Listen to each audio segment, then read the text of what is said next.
Senate President Escudero tumangging magsalita sa naging pahayag ni PCO Press Officer Castro tungkol sa impeachment trial.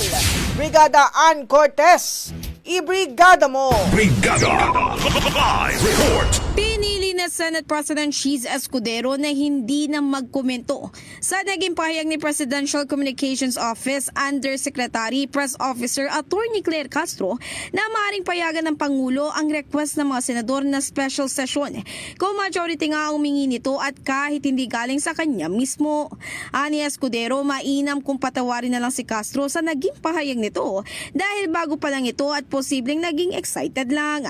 Dagdag pa niya, posibleng nakalimutan nito na tagapagsalita siya ng Pangulo at anumang sabihin nito sa mikropono ay galing sa Pangulo. Ngunit ayon kay Escudero, duda siya na galing sa Pangulo ang ilan sa mga sinabi nito sa media.